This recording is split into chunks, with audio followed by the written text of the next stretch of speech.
ሓንሳብ ተደጋጊሙ ዝመጽእ ሕቶ ኣሎ ስኻ እንታዩ እዚ ትምህርቲ እዚ ነቶም ኣብ ድሓን ደረጃ ናይ ትምህርትን ዘለዉ ሰባት ድዩ ኣብ ዩኒቨርሲቲ ዘለዉ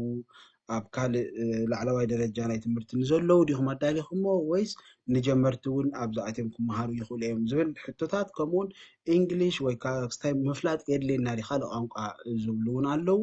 ነዚ ክምልስ መፂር ኣለኹ ብሕፅር ዝበለ እንድሕር ቅድሚ ሕጂ ዝኾነ ትምህርቲ ናይ ኮምፒውተር ወሲድና ዘይንፈልጥ ኮይና ወይ ብዛዕባ ኮምፒውተር ክንፈልጥ ሓደ ኢልና እንድሕር ክንጅምር ደሊና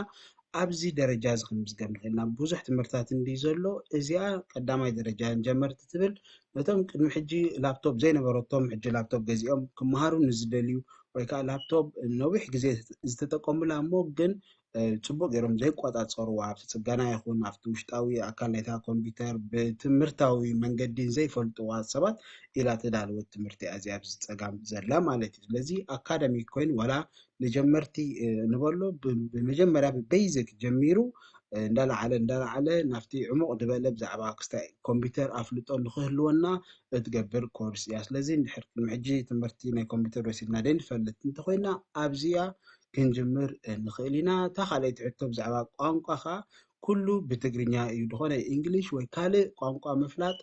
ኣየድልየናኒ ማለት እዩ ስለዚ ኣብዚ ወፂና ብትግርኛ ኣብ ዝተዓመና ሰዓት ክንመሃር ንኽእል ኢና ሓንቲ ካልእ ሳልሰይቲ ሕቶ ትመጽእ እዚ ትምህርቲ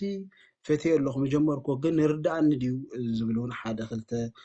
ኣለዉ ማለት እዩ ዝመጸና ሕቶታት እቲ መልሲ ኸዓኒ እንድሕር በዚ መባእታዊ ቤይዚክ ንጅምር ኣለና ኮይና ግድን እዩ ክርዳእና ምክንያቱ እዚ ትምህርቲ እዚ ብጽሑፍ ብዘረባ ጥራሕ ኣይኮነን ግብራዊ ስለ ዝኾነ እንዳረኣናዮ ስለ ንኸይድ ኩሉ እቲ ኣበይ ጥወቕ ኣሎ እንታይ ክርዳእና ክብድ ኣይክብልን እዩ ዝኾነ ሕቶ እንድሕር ኣሎ ወይ ከዓ ድሕደይ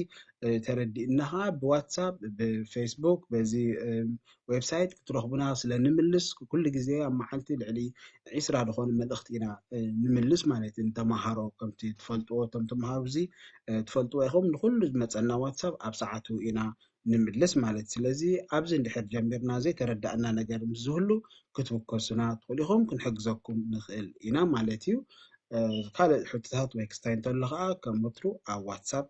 ስደዱልና ይቐኒለይ